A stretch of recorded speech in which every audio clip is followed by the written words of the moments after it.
Hello YouTube, and welcome back for another video. I appreciate you tuning in. I hope you're enjoying what you're seeing. And if so, like and subscribe for us. That would really help us out and we'll grow our channel and we can keep bringing content for you guys and hopefully actually learn something together. Alright? Today's project is going to be about this little woodshed that we built onto the carport here. We're going to be able to stack 4 or 5 ranks of wood in this thing and keep it dry for the winter, and actually keep it back out of the way of the barn itself. I normally stack it right underneath the awning, but over the past couple of years it started getting in the way of different things we park down here. So I decided I had some material left over from the buildings, as well as some stuff down here to work with to actually make this project easy for us. Thank you for watching. Now back here, what we are looking at inside this weed pile is I keep my cedar posts stacked up here. And what this is these will be full-length trees that have fallen throughout the season due to different storms, or some trees that I had to remove because they were in the way of different projects. But the thing of it is I do have some material readily available to use for us today on a project like we're getting ready to do. We need to drag 4 of them out of there and make them 8 feet long. So let's move on to the next step.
Well, that got us 3 of them, guys.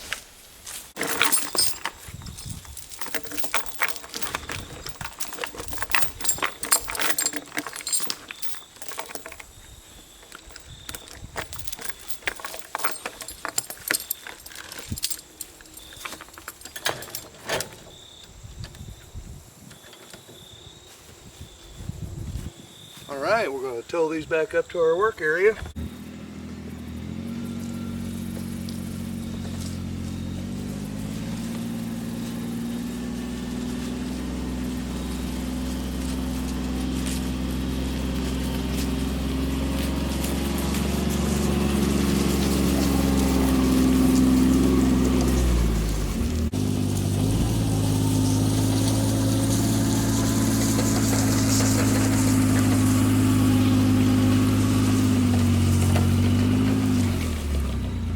This is the awning that we have down by the barn that we obviously park and different things under. What I'm going to do this year, instead of putting the firewood underneath the awning, I want to keep it out here. That way we have all that space available. So all I'm going to do is put a temporary wood shed in here. I will take this back out in the spring after wood burning season's over. But I'm going to attach to the awning, coming down on 3 sides here. And just simply use the cedar logs that we have just cut, as well as some of the tin that was left over from building the buildings here. And again, just keep the wood as dry as we can, but in a temporary fashion so we can move it this spring and have it out of the way. So let's get on with the next step. Alright, I'm going to give you a better view of that post laying down square with the wall.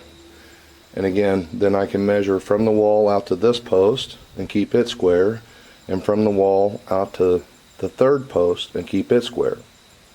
And then we'll just simply fasten our 4 purling lines down through there, and we will keep them square with the post and square with each other. And then we can lift this wall up. Let me show you where I was measuring from there.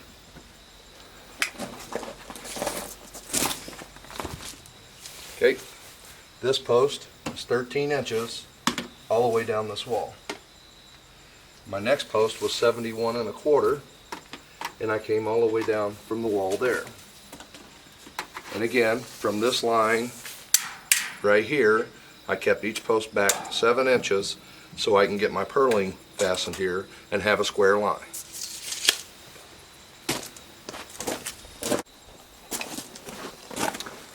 Alright, what I'm going to do here is I'm going to use my speed square, and I want an 1.5 inch overhang from the edge of this board past my post.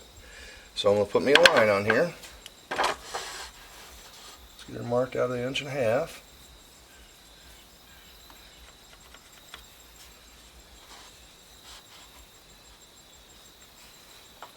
Now when you're dealing with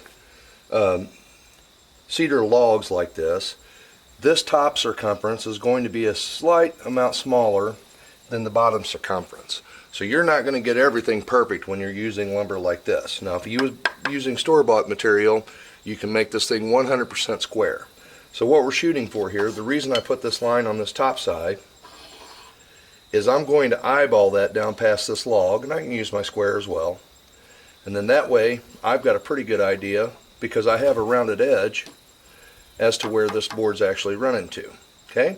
And I'm going to keep it slightly down from the top as far as flush. Then this will make our first connection.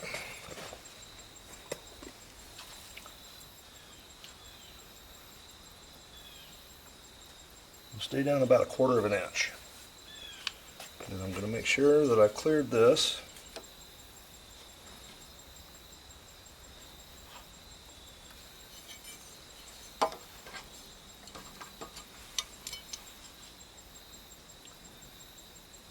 That looks pretty decent.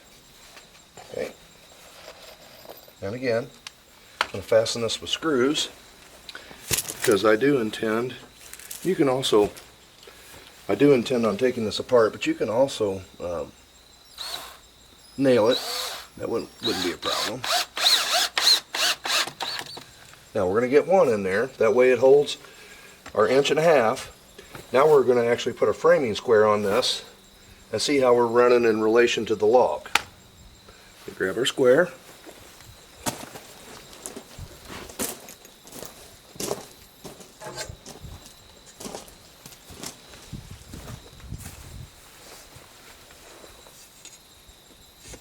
And again, now this is just going to get you close, because you're dealing with imperfect lumber material.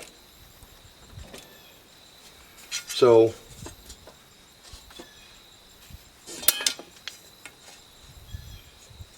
let's see where I got her here.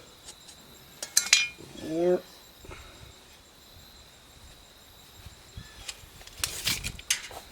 Check my distance off the frame itself.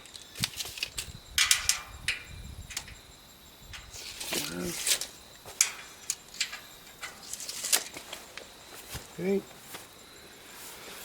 Now,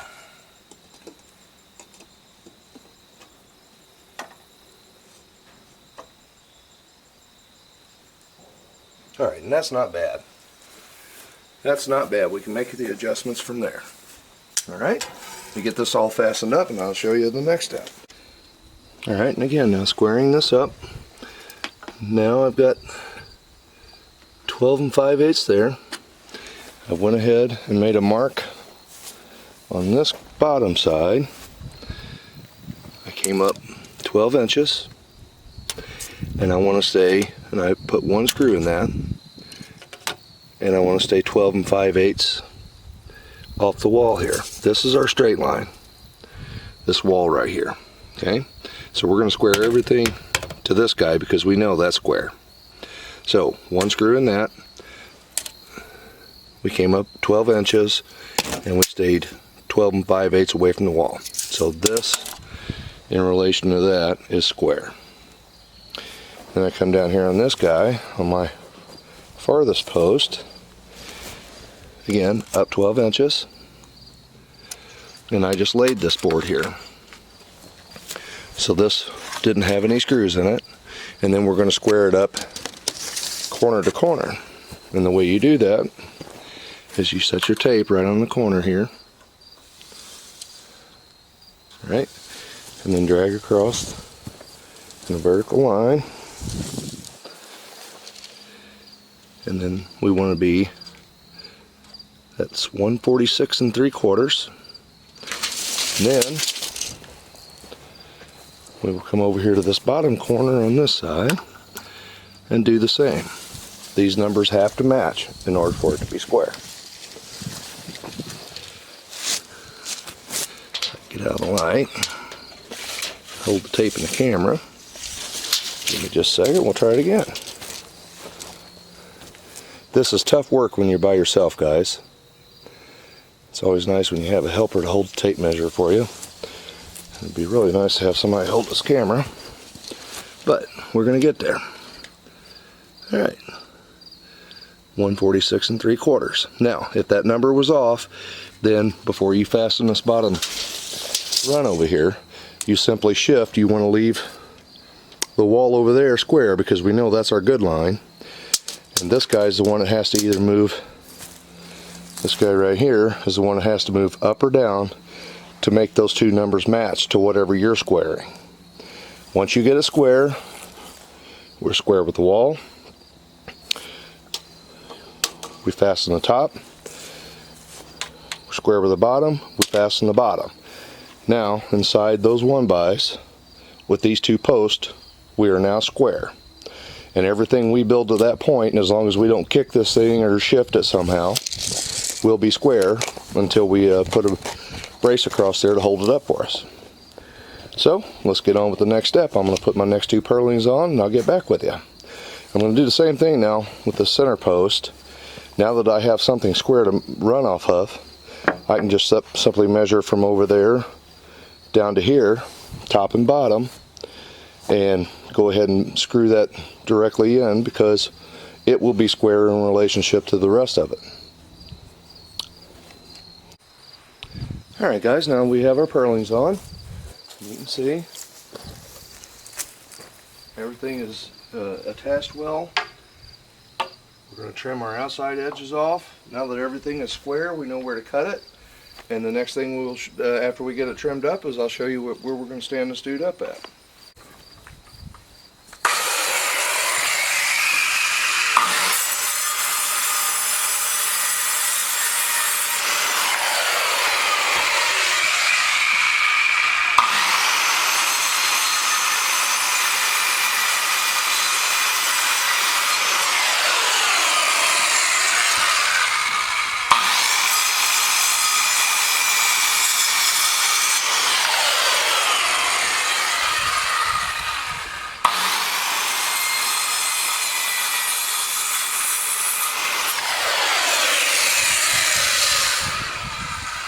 Alright. Important reminder here. Anytime you're working, doing projects like this and you have children around, they're watching what you're doing, but always unplug this. A child could run over and grab a hold of the trigger of this saw and have their finger cut off before you realize it. So, if children's around, always know that they're watching you, whether you think they're paying attention or not. Alright? And what we're going to do here, guys, is I'm going to stand this up out of the way and throw a temporary brace on it, and then I'll figure out where my holes need to be. We'll dig the holes in and then scoot the wall into where we need it. I have this brace ready to go, and I'll show you how we're going to do this.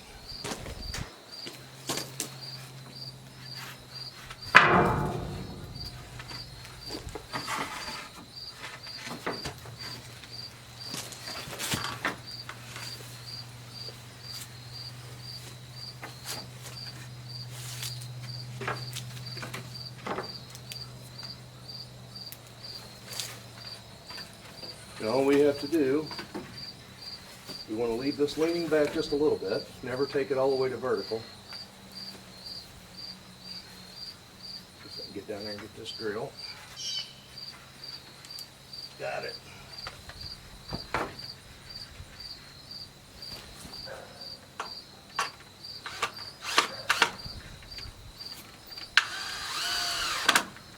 All right.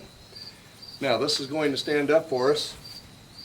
Now don't trust it a whole bunch, but that's pretty secure. Alright guys, just a little bit of quick measuring, but we stood our wall up just about in the same place we built it.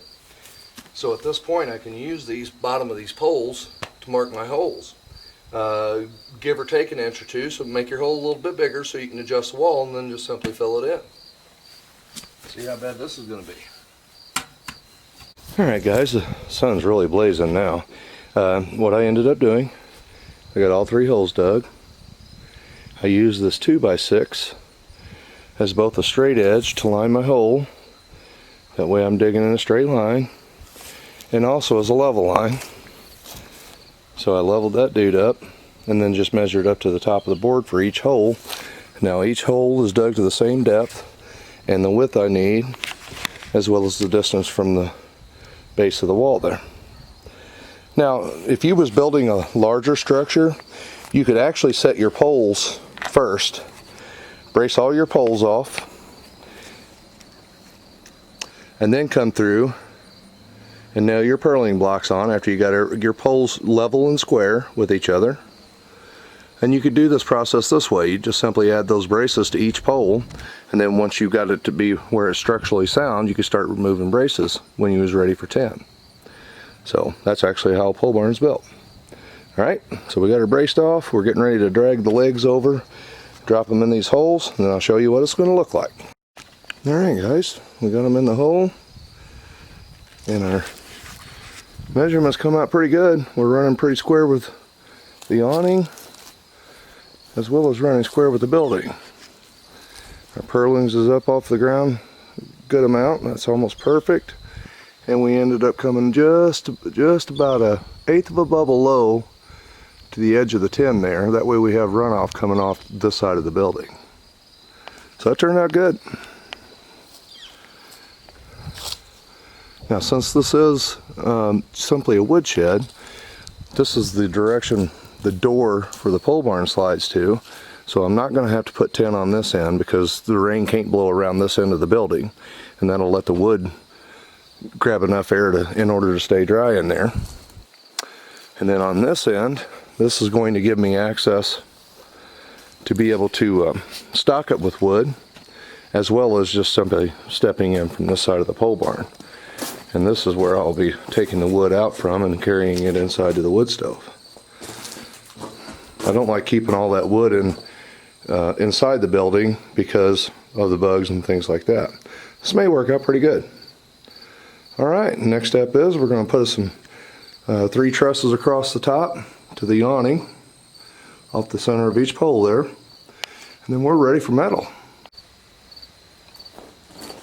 Alright guys, got our first raft cut. When you're dealing, I'm going to be pinning this up with 3-inch wood screws. A lot of times, and these will go right through the board, but I'm going to pre-drill my holes.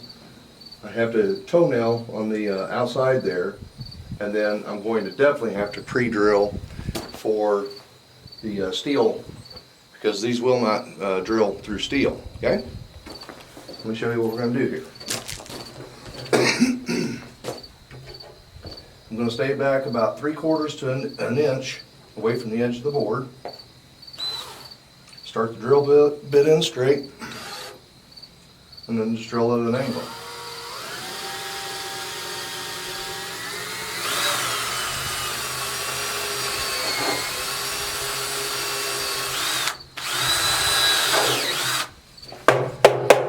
To give us a good toenail in there.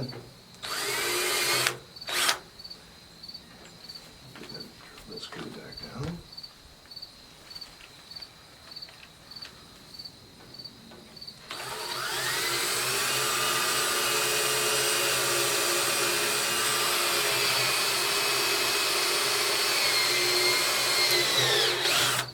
Okay, one more. And the reason I'm starting straight like this first is to get my bit to where it can't slide, because if you try to just do this angle, most of the time your bit will curve up on you. So start you a straight hole first, just a little bit, like that, and then go ahead and turn your angle in.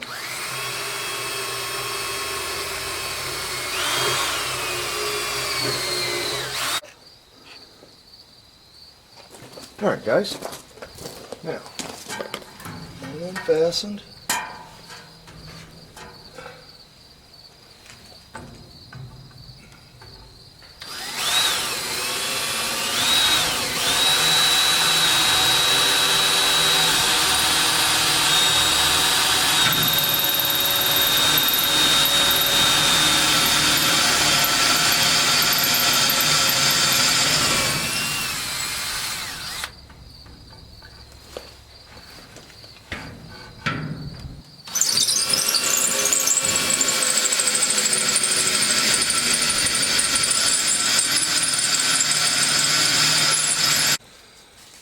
Alright guys, I had to step away from the project for a minute. Had a little bit of something else I had to do, but now I've finally got back to it and got our trusses up. So 5-foot span, which is exactly what they've done for this awning. Everything turned out level and square, looks good. So the next step will be onto the metal. And as I was building this, I realized that that's perfect for my lawnmower to fit in, so I may actually leave this in place next year and park the lawnmower underneath this. I'll just have to wait and see. For now, it's definitely going to be a woodshed. Right, I went ahead and put on a moisture barrier, Tyvek, put it up here. That way when this tin sweats, it's not going to be dripping down into the firewood. It'll run its way to the outside of the building or right down that exterior wall there.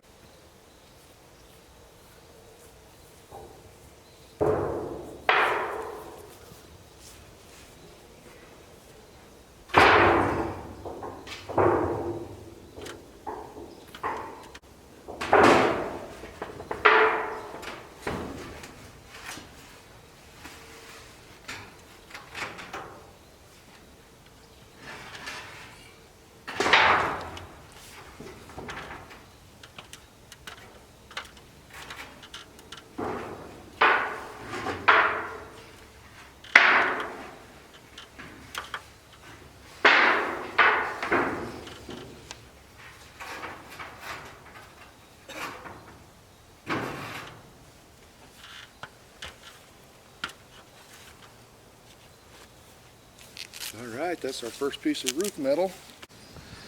Alrighty guys, we got our roof done. And now we're starting on that corner with our side metal and just simply going to work to the left hand side there as you see it. So it's just a few more minutes, we'll be wrapping this project up. Got it closed down. And I will decide whether I'm going to put a door on this end of this later on. First I'm going to look at it for a little bit. And it turned out nice. Walls are done. It's sturdy. And I can store a lot of wood there. At least 4 ranks I'd say are better. There we have it. A complete project. And I hope you enjoyed what you saw. And I hope it taught you something. If you have one of these metal carports or awnings, you can completely enclose these, put garage doors on them, or add on to them like we've done here. I could have went a lot bigger if I'd have had the room on the other side of the woodshed here. I want to thank you for watching, and I'll see you on the next video.